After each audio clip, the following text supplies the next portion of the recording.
Vamos a tener hoy día el segundo conversatorio que en el año de, bueno, de Historia y Memorias Campesinas.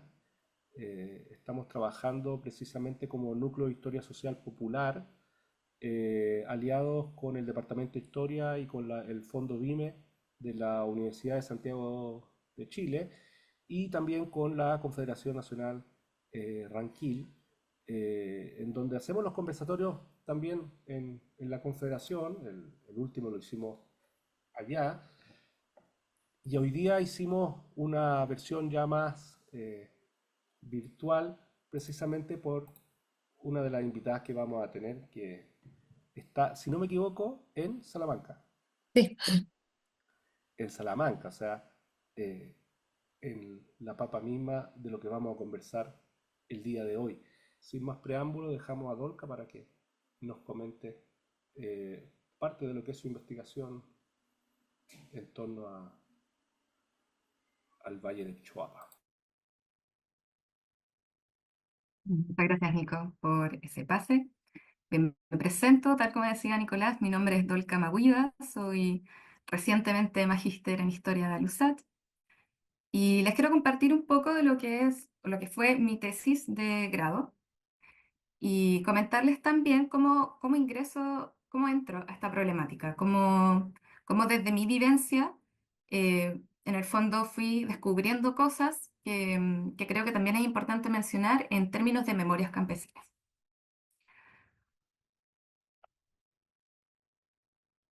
Esperen, creo que no estoy logrando hacer esto de manera tan fluida. Bien. Yo comienzo un interés por el estudio del Valle del Chuapa, principalmente desde una arista y un arraigo familiar.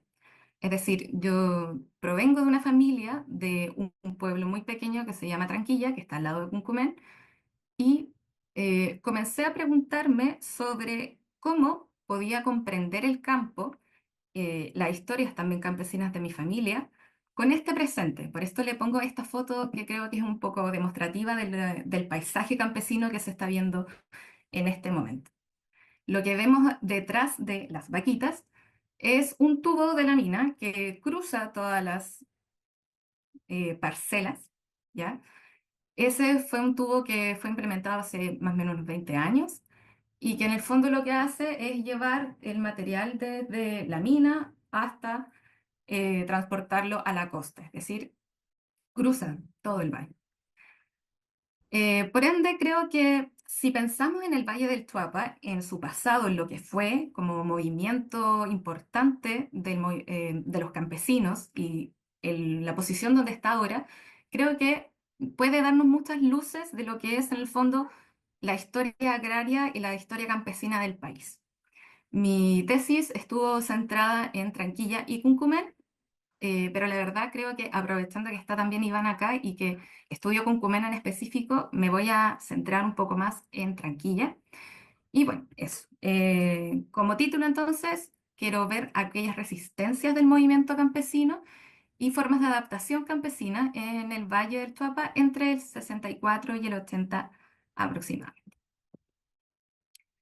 Una, una de las primeras cosas que quisiera mencionar respecto a este territorio es que no es un territorio común y corriente respecto a la política nacional de reforma agraria, ya que Tranquilla y Cuncumén pertenecían al Servicio Nacional de Salud.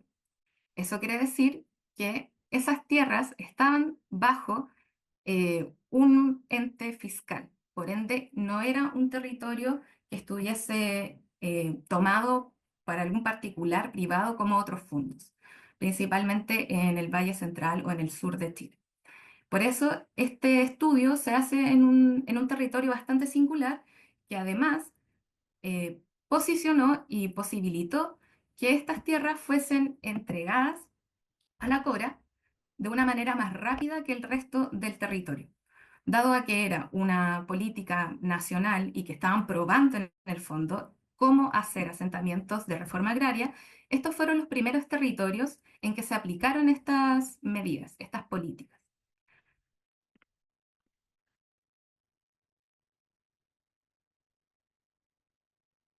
Y para comprender estas pequeñas localidades que quedan en lo alto del Valle del Chuapa, esto es Salamanca hacia la cordillera, para quienes vayan conociendo un poco ahí el territorio.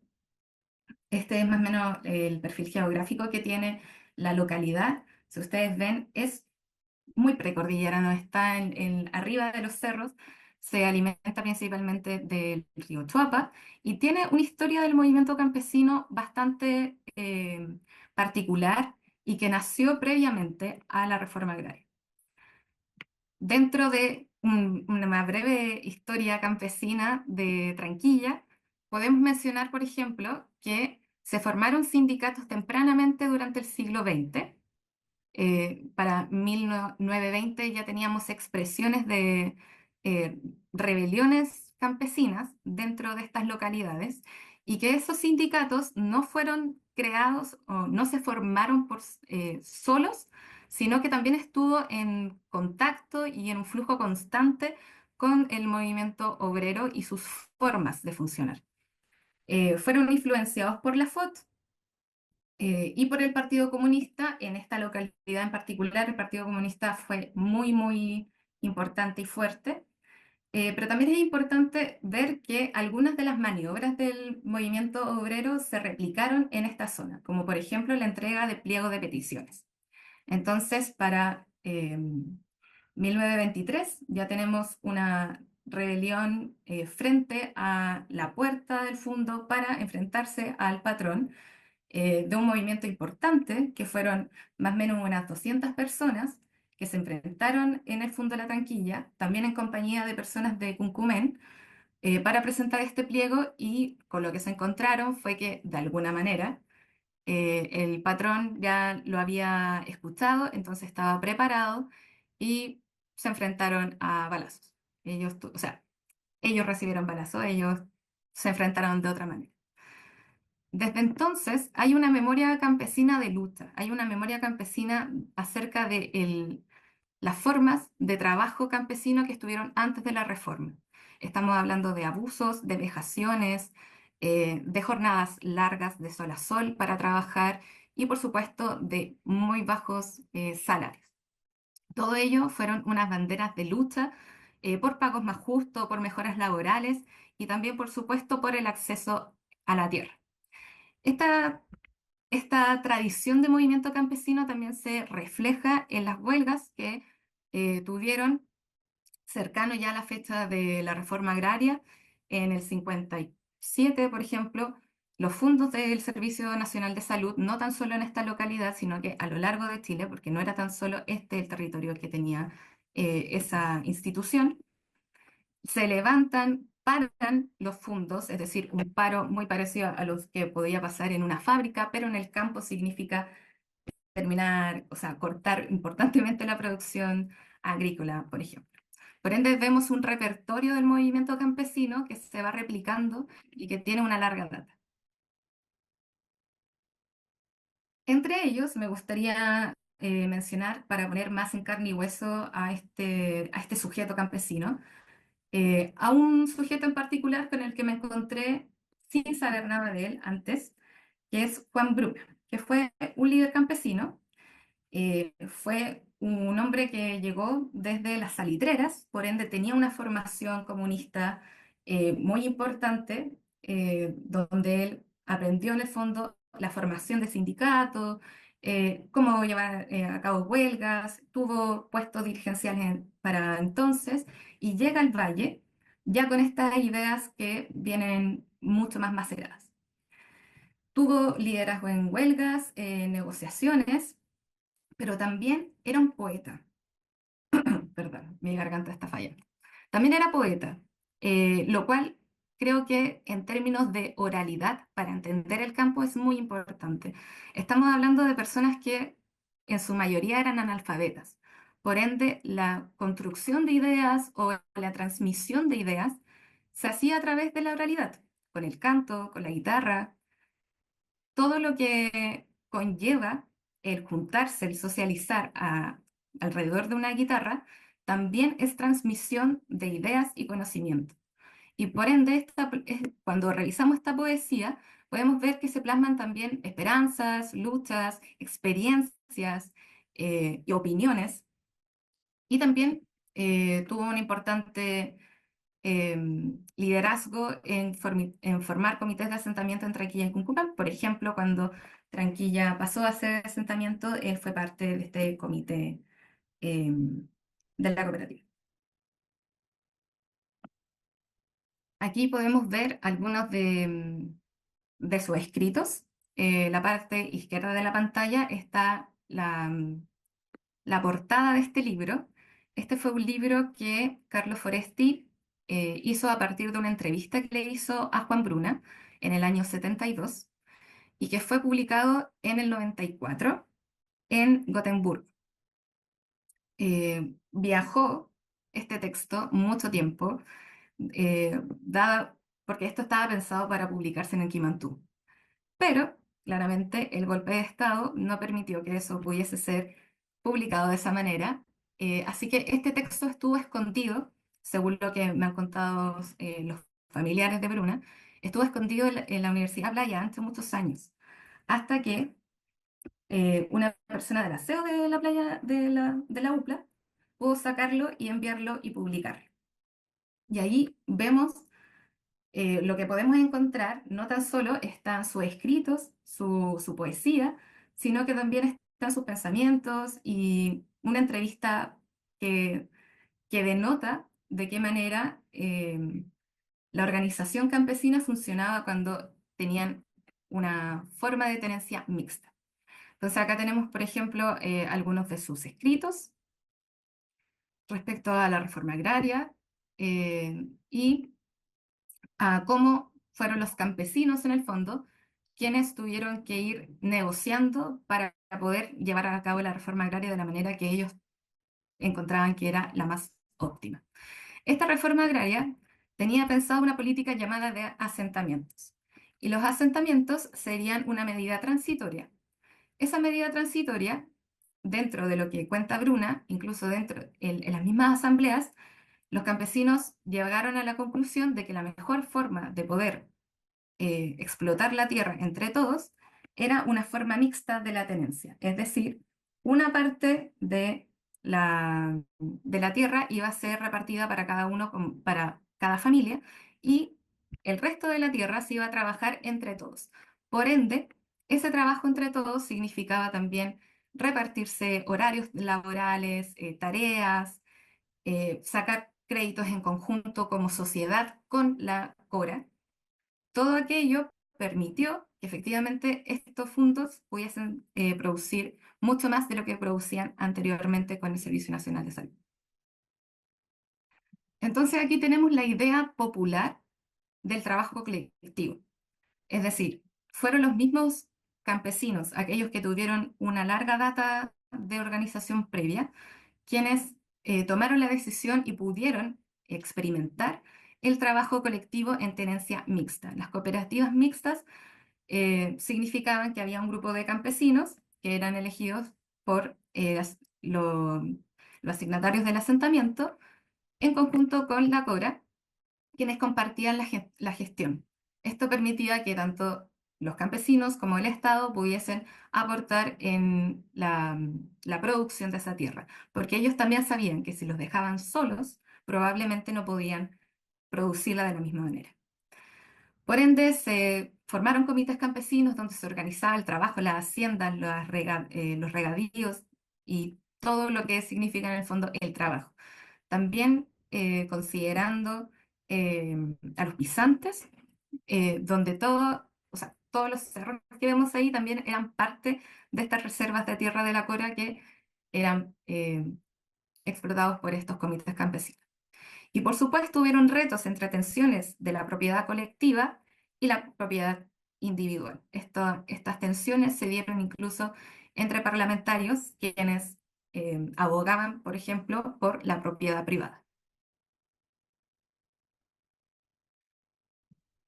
Ahí, bueno, en honor al tiempo, le voy a poner. Acá tenemos un pequeño fragmento de la intervención de Juan Bruna como delegado del Comité Regional Coquimbo Sur del PC, donde va comentando más o menos de qué manera esto es cuando ya todo estaba funcionando. No, en este libro no aparecía el año, pero sí era una intervención de una comisión del PC. Y también va comentando de qué manera los campesinos van administrando la propia producción. Y nos comenta que la sociedad va entregando, ¿cierto? Como esta sociedad concora, les va entregando mejores formas y posibilidades para cancelar herramientas, para organizar también la forma en que podían tener semillas, cada uno para su tierra, etc. De esta manera, no tan solo se organizaba la producción de la tierra, sino también cuestiones de primer orden o de necesidades básicas, como eh, los niños en las Pascuas, la organización de un territorio donde también las personas se conocen y tienen lazos afectivos. Eso creo que es muy importante para comprender toda esta idea. Durante la Unidad Popular, luego de la implementación de la reforma agraria con Frey, viene la Unidad Popular, donde esto ya estaba andando, dado a que fueron los primeros asentamientos de la reforma agraria, primero Cuncumen, segundo Tranquilla, comenzó a darse un conflicto en divisiones políticas internas dentro de los pueblos, lo cual es muy llamativo. Podemos ver en estos testimonios cómo en pueblos muy pequeños, estos son pueblos que tendrán 4 calles, Tranquilla tiene como 5 calles, 6 calles, grandes, como largas. Y se replican algunas de las acciones que se hacían en las grandes ciudades, como por ejemplo salir con la cacerola, gritarse momios, incluso este tipo de enfrentamientos llegaban a la violencia con disparos, con combos, etc. Entonces podemos ver cómo en este territorio, que es muy, muy pequeño, se va replicando las tensiones políticas a nivel nacional, justamente en localidades donde el PC era muy, muy fuerte.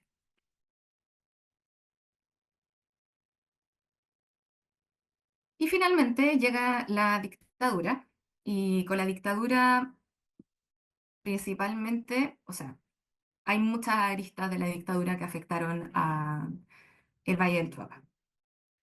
Una de esas aristas fue el desmantelamiento de, de toda la organización sindical, campesina, y también desmantelaron las cooperativas y distribuyeron la tierra. De alguna manera, la dictadura tenía el discurso de apropiarse de la demanda por la tierra para el que la trabaja, bajo la arista o bajo la premisa de que esa redistribución de tierra debía pasar a la propiedad privada. En este cuando se terminan las cooperativas, no tan solo queda propiedad privada individual, sino que también queda propiedad privada, pero de los asentamientos. Es decir, cada una de las personas del asentamiento tenía derecho sobre esa tierra. Voy a llegar hasta ahí con eso porque creo que después se va a tocar más profundamente. Pero además de desmantelar las cooperativas y vender las maquinarias, vender las herramientas, vender los animales, y que se haya impuesto también un nuevo administrador de los fondos cuando ya eran asentamientos, designados por la alcaldía, que era de derecha en ese momento, también hubo una fuerte represión en este valle. Conocido como el Valle Rojo y por supuesto marcadísimo por su pasado comunista, la represión, el encarcelamiento y la desaparición de líderes fue muy fuerte para las comunidades. No tan solo era la desaparición de una persona en la calle, sino que eran personas que todos conocían. Son pueblos muy pequeños, por ende, los lazos afectivos e incluso familiares son muy cercanos. Esto más como propuesta que afirmación, yo creo que eso llevó también a una fragmentación del tejido social eh, respecto a esta militancia política y a ciertos aislamientos de algunas personas que pudieron haberse visto comprometidas con esa represión, lo cual también hizo que reinara el silencio, que muchas de estas cosas no se comenten tanto y algunas enemistades dentro de los pueblos. Respecto a la visión de los pueblos, acá también tenemos un testimonio que nos comenta cómo se veía la represión día a día. Y nos dice, más fuerte fue después, refiriéndose a la división del pueblo después de la dictadura. Ya después ahí fue el golpe, tomaron los milicos, entonces salieron los milicos a la calle. Aquí los carabineros venían y andaban y si lo pillaban por la calle se lo llevaban detenido y le sacaban la cresta. Y aquí muchos de esos que eran comunistas, digamos de la izquierda, se llevaron a harta gente. Se lo llevaban detenido y lo golpeaban, po. Por ejemplo, a uno que se llama, el nombre lo tapé porque no tenía su consentimiento para dar su experiencia, a ese pucha venían a buscarlo los días domingos y jugando a la pelota lo agarraban y se lo llevaban para puro pegarle. A ese le sacaban la cresta. Ahora parece que le pagan y por eso, ¿cómo se llama eso? Exonerado. Y en fin. Entonces, aquí tenemos una visión de cómo esta represión también se hizo parte del día a día en pueblos muy pequeños donde todos se conocen y por supuesto también conocen a los mismos carabineros. Como reflexiones finales, eh, creo que si hoy en día miramos el Valle del Chuapa y vemos cómo ese campesinado puede seguir siendo campesino, nos habla de un testimonio de la lucha campesina frente a esa dominación, que en algún momento fue el patrón del Fondo del Servicio Nacional de Salud, en otro momento eran las directrices de la CORA, que no necesariamente estaban acorde con lo que señalaban las asambleas y el sindicato, y luego llegó otro enemigo u otro agente de dominación a manos de la minería. Por ende, el ser campesino en este territorio también demuestra que estos sujetos son capaces de adaptarse a los cambios políticos y económicos que tiene el sector. De esa manera podemos entender que los campesinos pueden seguir siendo campesinos en sectores que incluso pueden estar en peligro de sequía o zonas de sacrificio. Creo que esto también se puede ver no tan solo en esta localidad, sino en muchas localidades donde los campesinos se ven enfrentados a agentes que eh, dañan mucho su propio medio ambiente y su forma de producción. Y por supuesto, también creo que hay un tema con la memoria colectiva dentro del movimiento de campesinos, que podemos verlo no tan solo como movimiento campesino en general, sino que también dentro del entramado social, de los tejidos sociales de los pueblos más pequeños. Eso, creo que me pasé un poquitito. No te preocupes, no te preocupes. 2 minutos extra, pero está súper bien. Además también, qué ganas de poder ahí focalizarse también en las poesías, en la historia de Juan Bruna también. Dieron ganas como de leer ese texto. Y también ver el tema de una historia tan compleja como la reforma agraria, que efectivamente hasta el día de hoy genera, digamos, genera todavía visiones tan contrapuestas, sobre todo el tema de la producción, etcétera, ¿no? Ahí hay algunos temas que yo ahí estuve anotando, así que después la idea es que lo conversemos más adelante. Vamos, vamos a, vamos a escuchar entonces a Ivana Olivares. Ella, como decíamos, estudió, tiene una licenciatura en la Universidad Católica del Paraíso y de alguna manera esa gran investigación, digamos, hoy día también nos va a presentar algunas tensiones, algunas variantes sobre un tema que es más actual. Por eso la idea que partiera Dolca y bueno, y ahora Ivana, que también estuvo en la convención, hay que decirlo, ¿no? Es parte también de esa experiencia eh, muy interesante, y que yo creo que todavía no se ha masticado eh, por algunos sectores, no hemos masticado bien todos esos elementos que están, ¿no? Que están ahí esas demandas, esos temas, sobre todo el tema del agua. No hay que inventar tanta cosa, sino que están ahí, digamos, ¿no? Ya, vamos a dejar entonces a Ivana y vamos a compartir lo que ella nos invitó a conversar. Tu. Ya, ahí estamos. Gracias, Nicolás. Buenas tardes. Bueno, primero decirles que, al igual que Dolca, esta presentación es un extracto de mi investigación de pregrado en la Universidad de Valparaíso, no la Católica de Valparaíso. Esta investigación se titula La gestación de Minera Los Pelambres y la privatización de las aguas en la localidad de Cuncumán, Valle del Choapa, Chile. Entonces, lo que voy a presentar ahora es un extracto de esta investigación, bien resumido. Preparé un texto porque lo que se va a dar a conocer a través de la diapositiva es principalmente memoria histórica de testimonios de campesinos que tuve la oportunidad de entrevistar y que vivenciaron este proceso.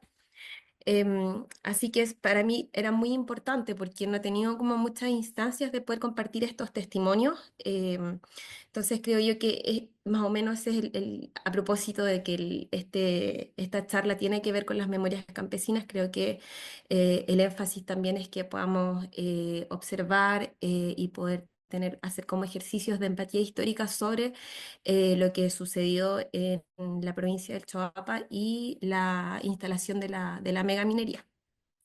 Ya, voy a mi texto y espero poder ver, no, no puedo ver. Nicolás, porque cuando yo te diga avanza, tú le vas a la diapositiva porque no voy a poder mirar la PPT.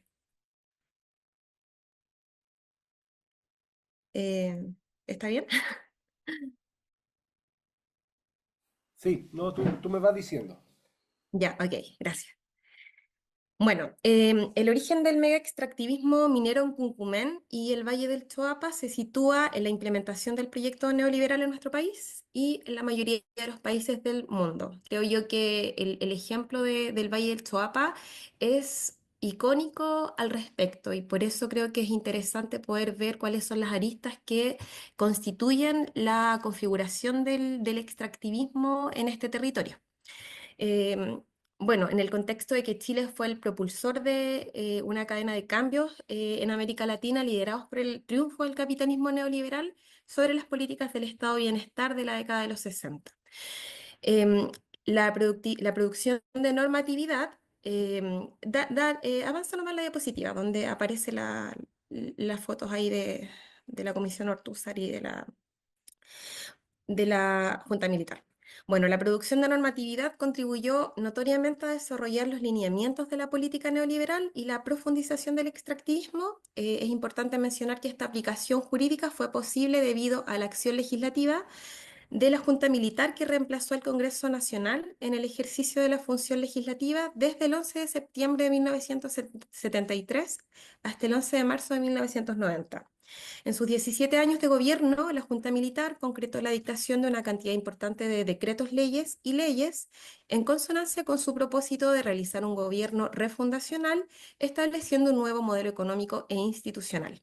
Junto a la labor legislativa de la Junta Militar, la Constitución de 1980 se constituye en el otro elemento estructurante del nuevo modelo y estuvo a cargo de la Comisión Ortúzar, organismo establecido en 1973 que tuvo por finalidad preparar el anteproyecto de la Constitución de la dictadura militar aún vigente en nuestro país. La transformación sobre el régimen de propiedad sobre el agua y la tierra la Constitución de 1980, el Código de Aguas de 1982, el Decreto Ley 600 sobre inversión extranjera directa y la Ley de Concesión Minera de 1982 fueron normativas clave de la acción legislativa militar que propiciaron la megaminería en la provincia del Choapa post dictadura en la década de 1990. Esta presentación, por tanto, tiene como objetivo evidenciar cómo esta institucionalidad fue aplicada en la provincia del Choapa para alojar hacia fines del siglo XX a una de las mineras de cobre a rajo abierto más grandes del mundo. La siguiente diapositiva. Bueno, para contextualizar, hay que ir un poco a la contrarrevolución agraria en Cuncumén. Cuncumén es la localidad que está adyacente al yacimiento minero Los Pelambres. Y ellos básicamente son los protagonistas de este proceso. Luego de un breve proceso de democratización de la tierra a través de la reforma agraria, iniciado por los presidentes Alessandri Rodríguez, Frei Montalva y consolidado por Salvador Allende, se logró constituir en 1970 la Cooperativa de Reforma Agraria Cuncumén Limitada, que asignaba 91.090 hectáreas de tierra a 120 familias de Cuncumén que se organizaron a partir de 1962. Desfavorablemente, este proceso tendría poca permanencia en el tiempo, ya que el golpe de Estado que llevó a la instauración del régimen militar inició un proceso de contrarreforma agraria donde el régimen de propiedad privada, como esencia del capitalismo neoliberal, se imponía nuevamente sobre la administración de la tierra y el agua. Este proceso se orientó a una normalización del agro, a través del cual había que volver a la propiedad privada y al mercado como principal regulador de estos recursos. De esta política importa en particular el proceso de parcelación de la tierra expropiada, que estuvo relacionada con la demora en la titulación a campesinos e indígenas de las tierras expropiadas, dado que a la fecha del golpe de Estado, gran parte de las tierras expropiadas en ese periodo no habían sido tituladas a nombre de los beneficiarios de la reforma agraria. Ellas serían privatizadas mediante un proceso de regulación de la propiedad, también conocido como contrarreforma agraria. De este modo se inició en Cuncumén un proceso de privatización. Como el dominio definitivo de la tierra lo obtendrían en conjunto 120 familias tras el pago total de la asignación, el régimen militar procedió a acelerar el proceso a través de un proyecto de liquidación de la Cooperativa de Reforma Agraria Asignataria Cuncumén Limitada. A través del proyecto de liquidación se dividieron, y esto es muy interesante, del total de hectáreas para vivienda y producción agrícola de la cooperativa, solo 60 unidades agrícolas, y no 120 que eran el total de las familias que la integraban inicialmente. Se hizo de esta forma porque las familias eran numerosas y la tierra como unidad productiva no alcanzaba para todos. Por otro lado, los que recibieron parcela eran quienes habían tenido mayor puntaje en el trabajo comunitario que partió durante la conformación de la cooperativa. Bueno, lo que sucedió no fue indiferente para varios de los campesinos, quienes en su relato dan a conocer el pesar con que dicha medida excluyó de la tierra a la mitad de las familias iniciales. Ahí aparece el testimonio de don José Luis Maldonado, quien cuenta que, a ver si ahí aparece, cuando vino la parcelación, yo le pregunté a la gente de la Cora, ¿cómo van a salir las parcelas? Me dijeron que saldrían de 8 hasta 50 hectáreas. Yo les dije que no estaba de acuerdo entonces con la parcelación porque eso quiere decir que el 50% de la gente saldría para afuera. Asimismo me dijo. Luego le dije que los 120 tienen derecho a la tierra y uno de la gente de ahí me trató de acomodado que porque eso yo no quería que se parcelara. Para mí era mejor seguir con la tierra del común, porque éramos todos de Cuncumén, todos teníamos derecho a la tierra. Yo no era un individualista, no quería más tierra. Cuando éramos todos nos organizábamos en jornadas, todos trabajábamos. Fue una buena experiencia, pues fíjese, para poder pagarle a toda la gente que no era de las 120, nos organizábamos para hacerles un sueldo. Eh, Quisiera agregar que las familias que no quedaron signatarias para estas unidades productivas, muchas de ellas fueron llevadas a la sexta región. De hecho, en esta región hay una localidad que se llama Los Choapinos. Y hay muchas personas que justamente vienen de Choapa que fueron trasladados para allá para poder tener su tierra después de este proceso también que se realiza. Bueno, la siguiente diapositiva habla sobre Anaconda Company, la gran ganadora de la contrarreforma agraria en Cuncumén. Mientras ocurría la parcelación, la compañía estadounidense Anaconda, que en 1978 había adquirido todas las acciones de la Sociedad Legal Minera Los Pelambres, que eran propietarios de tres personas que eran de Illapel, preparaba el camino para la futura explotación del mineral, del yacimiento minero Los Pelambres. Para ello, inició la compra de las últimas propiedades que quedaban en manos de la cooperativa de Cuncumén, es decir, las reservas de tierra que estaban cerca de la cordillera donde los campesinos realizaban sus actividades ganaderas. Estas limitaban directamente con las reservas de mineral, haciendo de su adquisición un elemento central para poder tener acceso directo al yacimiento. La compañía, con el firme respaldo del gobierno central y local, representado por el entonces alcalde de derecha de la Unión Democrática Independiente, Roberto Rondanelli, comenzó a acercarse a los campesinos mediante reuniones informativas. En ellas se presentaban los beneficios futuros que traería la puesta en marcha de una mina de mediana explotación. Cuando las autoridades hablan de mejorar la calidad de vida, el acceso a servicios públicos básicos y la instalación de otros más complejos como hospitales, universidades, resulta muy tentador para las comunidades vender un trozo de tierra a cambio de un futuro prometedor, sin saber además cuáles serían, digamos, la concadenación de efectos que tendría esta instalación de esta mina, que inicialmente se les pintaba como de mediana minería, pero después se convertiría en una mega minería. Bueno, ahí aparece el testimonio de Tito Villalobos recordando la experiencia de su padre y lo cual es muy significativo. Dice, entonces cuando el alcalde les comenta y les dice la primera intervención que hizo acá, miren, Cuncumén va a ser un país dentro de otro país, va a haber una transformación, ustedes no van a pasar hambre.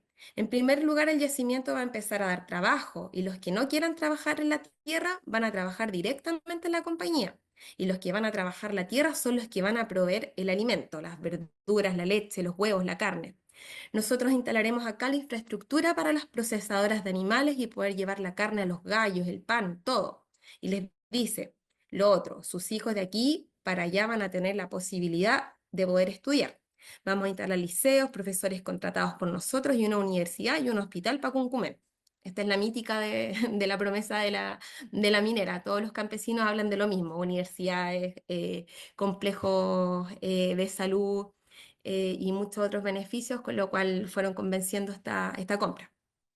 Bueno, según la mayoría de los testimonios, ese es el mensaje que siempre mantuvo la autoría, como les decía, sobrecargado de muy buenas intenciones y esperanza. Y bueno, cómo ellos no lo pudieron interpretar de esa manera cuando su realidad estaba determinada por el distanciamiento a los servicios públicos, al mercado, al sometimiento de las reglas de los compradores externos a quienes les vendían sus productos como el kilo de porotos en 3 pesos. Había, por tanto, una bastante explotación de los compradores a la actividad productiva principal que tenía Cuncumén, que era la agricultura. Pese a lo anterior, la negociación no estuvo exenta de desacuerdos y resistencias, pues la gente, en ausencia de conocimientos y de no saber de qué se trataba, de no conocer la magnitud del proyecto minero que definiría su futuro, no podían ceder con facilidad la venta de miles de hectáreas. Cabe destacar que algunos campesinos simplemente no querían vender parte de su tierra em, de reserva a la empresa minera porque perderían acceso a la cordillera donde realizaban su actividad ganadera. Y eso también es interesante porque muchos de ellos heredan la actividad ancestral de la transhumancia y era una actividad que era parte elemental de su cultura y que tuvieron que también mermar debido a esta venta. Y además no estaban de acuerdo con el precio de venta, pues no contaban con un asesoramiento jurídico previo que facilitara las condiciones reales del intercambio. Debido a que la prioridad del gobierno dictador desde la perspectiva económica era abrir la economía primaria exportadora a los mercados globales, favoreciendo las inversiones privadas como Anaconda, aplicó medidas represivas a través de sus representantes para hacerla efectiva. Y de este modo, al momento en que comienzan las oposiciones, se creó una coordinación entre las autoridades de turno, desde el intendente al gobernador provincial, hasta llegar al alcalde de la comuna de Salamanca, y por representantes también del Servicio Agrícola Ganadero y del INDAP, incluyendo además la fuerza pública representada por carabineros y los representantes y también representantes de la empresa privada. Ahí en esa diapositiva se ven varios testimonios que hablan de cómo sucedió el proceso de de esta presión para vender esas tierras. No voy a leer los más cortitos. Rondanelli dice ahí que fue el alcalde de Salamanca, llegó y les dijo a los viejitos dentro de la ignorancia que había en ese tiempo, si ustedes no venden, les van a expropiar. Llegó con amenazas entonces y los viejitos decidieron vender. Rondanelli fue directamente con el gobierno para exigirnos a nosotros que le regaláramos el fondo a Pelambres. La autoridad, en lugar de ayudarnos, se fueron en contra. Este fondo no debió haber sido vendido por ninguna plata. Se debió haber hecho un reparto, una asignación de tierra para todos. Entonces el Estado, representado por la autoridad de Salamanca, dijo, ya, pues si no venden ustedes, vendimos nosotros, pues aquí estaba parcelado, pero resulta que no estaba pagado. La gente recién estaba empezando a pagar sus parcelas.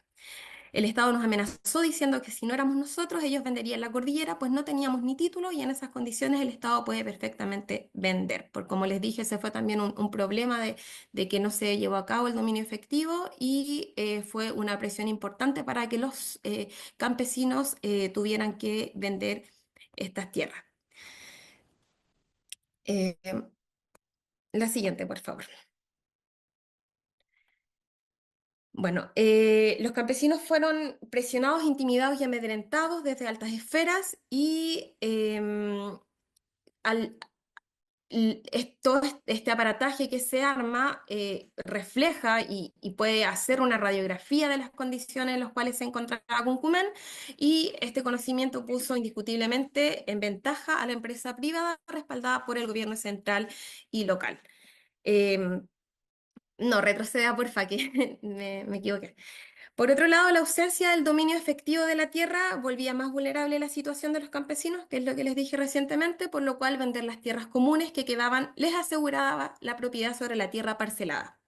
La venta ocurre finalmente 7 meses después de la disolución de la cooperativa signataria Cuncumen Limitada y con el dinero de la venta de las tierras de reserva de la cordillera, la cooperativa disuelta pudo cancelar al contado al Estado el costo monetario de la tierra que a cada familia les fue designada, convirtiendo de esta forma en 1981 en propietarios legales a los 60 titulares de los dominios parcelados.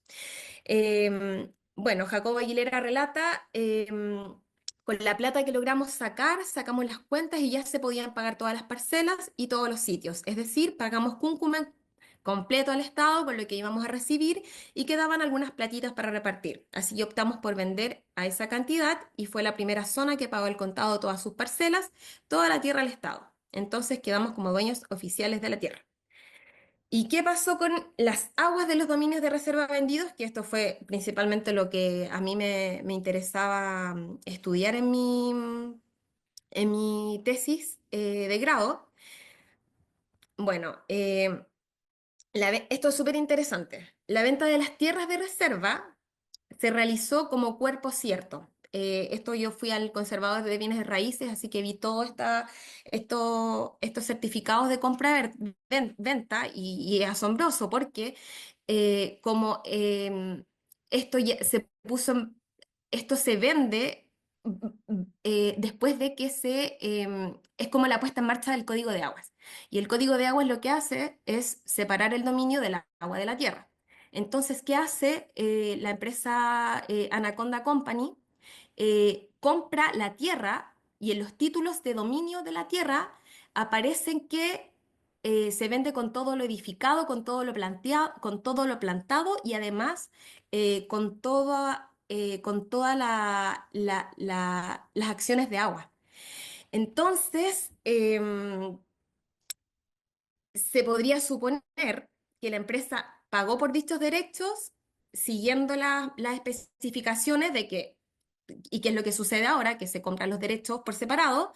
Sin embargo, los campesinos no recibieron retribución económica por el agua, dado que las escrituras de la tierra se vendieron como les dije, como cuerpo cierto y con la totalidad de los derechos de agua que a cada una corresponde. Ya, siguiente diapositiva, por favor. Eh, Esta tiene que ver con las ventas de tierras y aguas individualizadas por la comisión liquidadora de la cooperativa Cuncumen a Minera Anaconda, que es un poco lo que explicaba la compañera de recién, que habían como, cuando ocurren estos procesos, hay dominios particulares y también dominios del común. Lo que les conté recientemente, y disculpen que no lo contextualicé, tienen que ver con estos dominios comunes.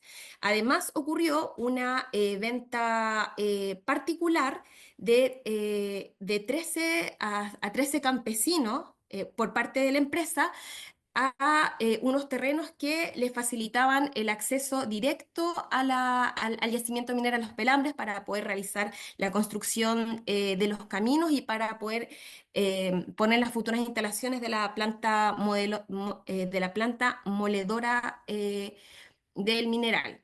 Fue súper compleja esta situación porque y me costó mucho en ese momento encontrar testimonios de personas que quisieran compartirlo, porque ahora en Cuncumén se habla mucho de que están como los vendidos, como que estos 13 campesinos fueron los vendidos que le dieron el pase directo a la minera.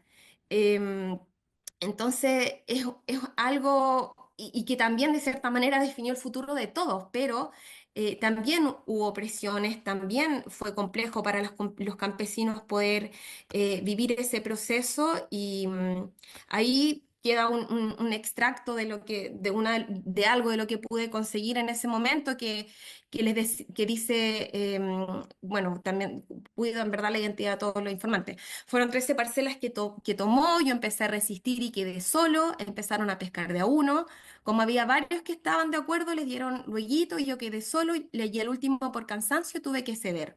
Yo le dije a la señora y me dijo que tendría que ser así nomás o si no los niños se me iban a venir en contra.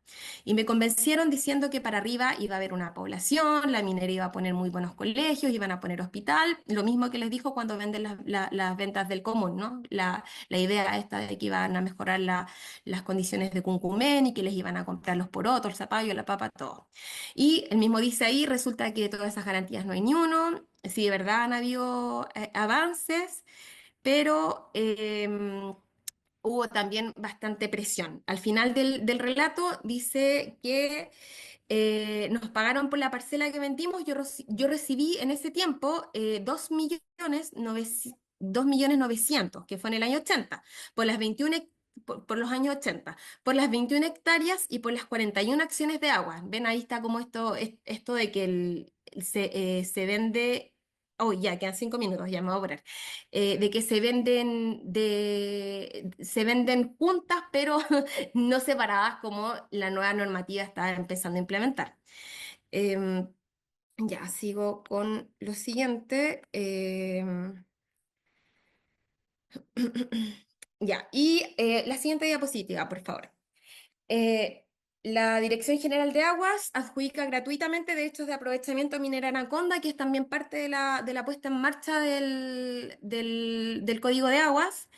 Y en paralelo a todo este proceso, Minera Anaconda, que es la antecesora de Los Pelambres, comienza a solicitar directamente a la DGA a través de la Junta de Vigilancia del río Choapa derechos de aprovechamiento de aguas superficiales y subterráneas de la cuenca del río Choapa, del cual Cuncumén es una fluente. Dada la actividad extractiva minera de la empresa, todos fueron asignados con la categoría de derechos consuntivos, es decir, el titular que los solicita ya no tiene la obligación de devolverlos a la cuenca hidrográfica del río Choapa para ser reutilizados por otros usuarios. Cabe mencionar además que fueron otorgados gratuitamente y a perpetuidad por el organismo técnico encargado. En ese cuadro aparece la reseña de cuál fue la cantidad de derechos que fueron solicitados. Y en total, a través de esa solicitud y además a través de todas las acciones de agua que pudieron obtener tanto de los terrenos del común como de los terrenos particularizados, Anaconda sumó la suma de 2.669,3 acciones de aguas superficiales y subterráneas individualizadas en títulos de propiedad que fueron registradas en el Conservador de Bienes Raíces de IAP.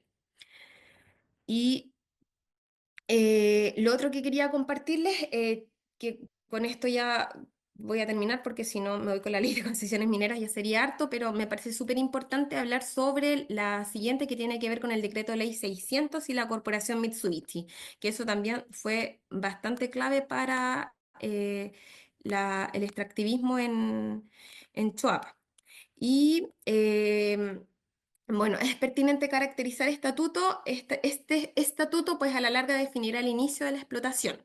Solo hacia 1997 se puso en marcha la extracción de cobre y molibdeno cuando la corporación Mitsubishi se sumó como inversionista poseyendo un 40% de las acciones de la inversión minera. Minera, después de que, bueno, la mine- Mitsubishi, que es una corporación japonesa, financia a los Luxic para poder llevar a cabo el proyecto porque era de alta envergadura. Entonces necesitaban bastante inversión. Y es así como la Mitsubishi puede lograr hacer este financiamiento. Pero todo esto fue posible gracias a los gobiernos que sucedieron al retorno de la democracia y bueno, como yo les decía antes, que al inicio los pelambres era de la Sociedad Legal Minera de los Pelambres, después pasa a Anaconda y después a los Luxic.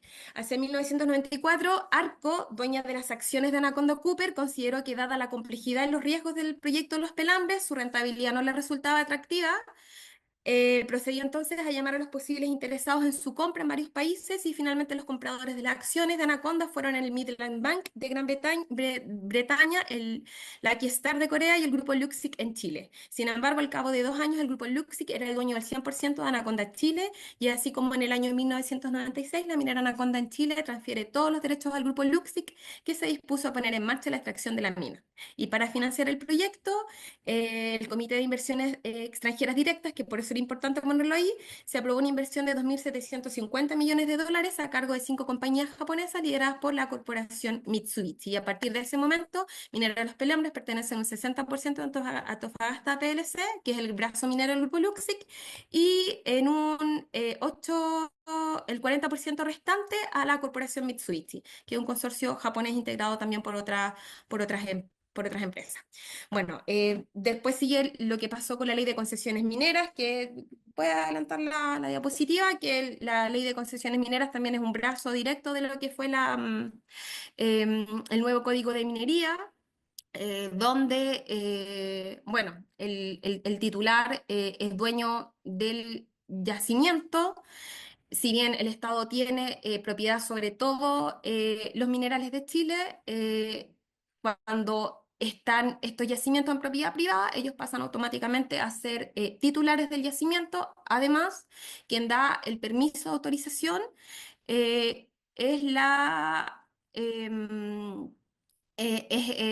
son los tribunales y no el poder, no el poder no los tribunales y no...